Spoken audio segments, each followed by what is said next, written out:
À Davos, au cœur du Forum économique mondial, là où se croisent les puissants de ce monde, le Premier ministre sénégalais Ousmane Sonko a marqué les esprits. Face aux investisseurs internationaux, il n'a pas livré un discours de circonstance, mais une déclaration de vision, celle d'un Sénégal stable, prévisible, transparent. Un Sénégal qui ne tend pas la main, mais qui tend une opportunité. Car investir au Sénégal, dit-il, ce n'est pas aller à l'aventure, c'est participer à un projet d'avenir. Une vision ambitieuse, soutenue par un paquet de réformes majeures et ancrée dans un continent qui change de cap.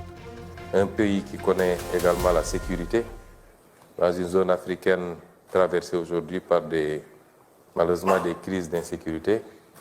C'est un pays qui a une population relativement jeune, comme tous les pays d'Afrique. Les populations de moins de 35 ans varient entre 65 et 70%. C'est un pays qui est ouvert sur le reste du continent également. C'est autant d'atouts, en plus maintenant de ces atouts physiques. Aujourd'hui, il y a énormément de ressources naturelles qui ont été découvertes au Sénégal. Et ce que je voudrais dire aux investisseurs, c'est investir au Sénégal, c'est pas aller à l'aventure. On a deux atouts majeurs en plus de ceux que je viens d'évoquer, c'est la prévisibilité et la transparence. Et c'est ce que nous offrons aujourd'hui. Et pour accompagner maintenant tout cela, nous avons déjà un cadre assez stable, mais que nous voulons améliorer. Un paquet de réformes va être lancé, on a commencé d'ailleurs, les réformes fiscales, notamment et douanières, les réformes de l'environnement des affaires avec le Code des investissements, la réforme du Code des investissements qui est en chantier, la réforme foncière, les réformes des différents instruments, Code minier, Code pétrolier également, la modernisation de l'administration par la digitalisation pour rendre les procédures beaucoup plus rapides. Un paquet de réformes va accompagner la vision 2050 que nous avons déjà élaborée pour rendre le cadre toujours beaucoup plus attractif. Je voulais dire aux investisseurs que nous les attendons. On a beaucoup d'investisseurs déjà qui manifestent leur appétit, en plus de ceux qui sont déjà au Sénégal.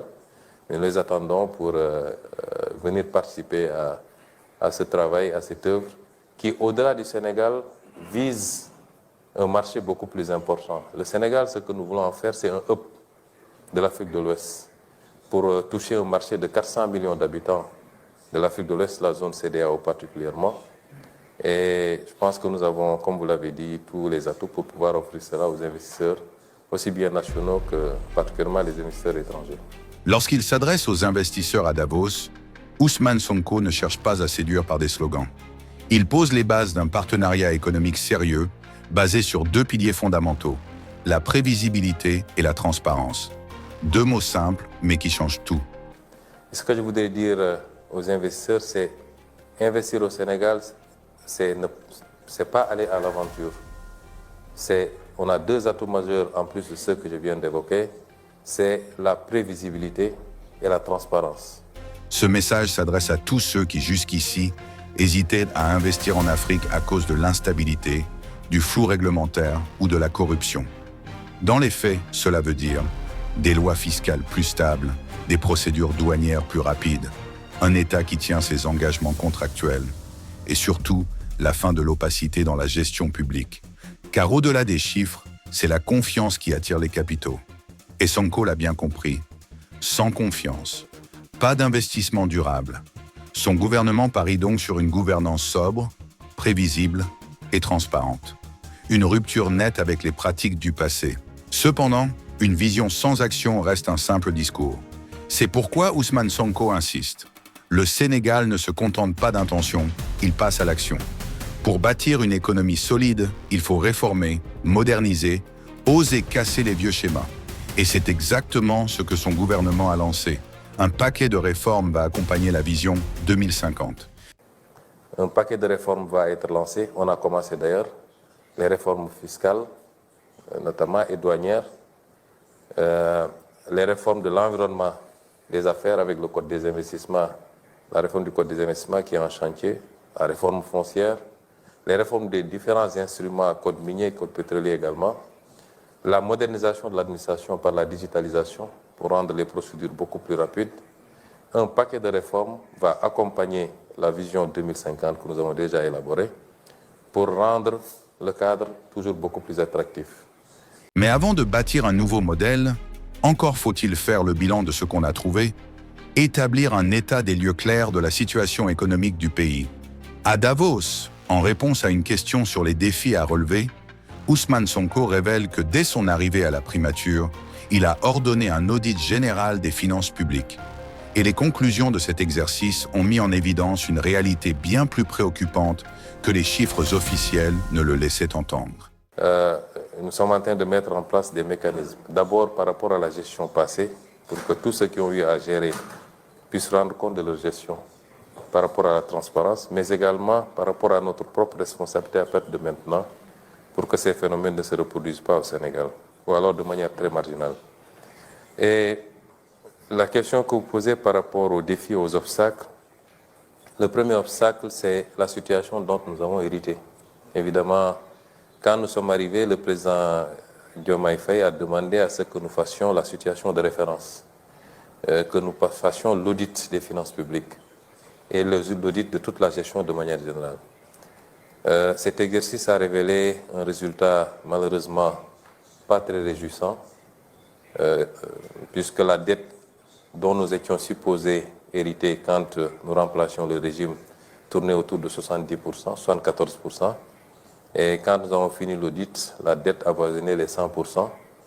Le déficit également, qui était projeté à 4,5 ou quelque chose pour cent, a dépassé les 10% et arrivé à 14%. Ce genre de vérité, beaucoup auraient choisi de le cacher, car l'impact est immédiat. Tension avec les partenaires, risque de dégradation financière, inquiétude sur les marchés. Mais Sonko assume, il préfère la vérité à la facilité. C'est un exercice que nous avons volontairement fait. Et quand nous l'avons fait, nous avions la possibilité aussi de ne pas révéler ces chiffres parce que nous en connaissons les conséquences. Dès que vous révélez ces ratios, évidemment, ça peut crisper les partenaires, à commencer par les partenaires multilatéraux, le Fonds monétaire international, mais les partenaires bilatéraux également, et les marchés. Mais nous avons fait le pari de dire la vérité, d'abord à notre peuple. C'est en ligne avec votre politique de transparence. De transparence. Que je pense que c'est la base de la confiance. De la confiance, justement. De regagner la confiance. Justement. Et nous pensons que, évidemment, l'effet que cela doit produire vis-à-vis, en tout cas dans nos relations avec tous les partenaires, ça doit être une confiance renouvelée. Parce que je ne suis pas sûr que si on se livrait à ce même exercice dans beaucoup d'autres pays, on ne découvrirait pas plus que ça.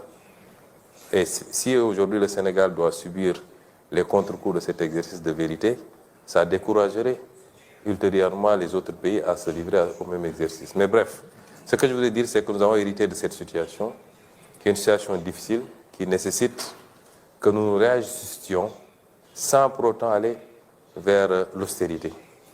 Continuer à libérer l'économie, à inciter l'investissement. Et c'est cet exercice difficile qui fait que c'est un défi constant pour nous. Nous sommes en train de discuter pour un nouveau programme avec le Fonds monétaire international. Les partenaires continuent à manifester beaucoup d'appétit et beaucoup d'intérêt pour le Sénégal. Les investissements continuent. Mais notre option, c'est d'accélérer le rythme parce que nous voulons que le Sénégal et toute l'Afrique, nous le souhaitons pour toute l'Afrique, puissent aller vers un processus de développement accéléré. Comme on a vu ce phénomène dans ces pays d'Asie, par exemple, la Chine, les dragons d'Asie, où sur un temps de 25 ans, 20 ans, 30 ans, des progrès substantiels ont été enregistrés. Le second défi maintenant, c'est le défi de l'appropriation par les populations. Vous savez, les changements structurels ne se font pas seulement par les gouvernants. Il faut une dynamique d'ensemble. Il faut que les populations puissent bien comprendre, au-delà de la situation dont nous avons hérité, les objectifs que nous sommes assignés et ce que nous sommes en train de dérouler et que nous puissions avoir une masse critique de ces populations-là qui accompagnent ce mouvement. Et le troisième défi, c'est celui de la mise en œuvre. Évidemment, nos pays ont souvent péché à ce niveau-là. Dans le passé, il n'a pas manqué de bons plans de développement, mais à la mise en œuvre, il y a toujours des problèmes. C'est pourquoi nous avons mis en place tout un mécanisme pour la mise en œuvre, le suivi et l'évaluation des delivery units, d'abord à la primature dont je suis le Premier ministre, mais également dans les ministères. C'est tout un travail qui est en train d'être fait pour gérer ce programme avec toute la rigueur qui s'y est, parce que nous pensons qu'en Afrique, il n'est pas question de réinventer la roue. Ce qui a été fait ailleurs et qui a produit des résultats, si on le fait avec la même rigueur, on aura les mêmes résultats en Afrique, sinon plus. Ce choix n'est pas seulement technique, c'est une posture politique. Il place la transparence au cœur de l'action gouvernementale et lance un message fort. On ne peut pas rebâtir un pays sur des mensonges. Cette prise de position a un prix. Mais c'est aussi, selon Sonko, le point de départ d'un nouveau contrat de confiance entre l'État, le peuple et les partenaires économiques.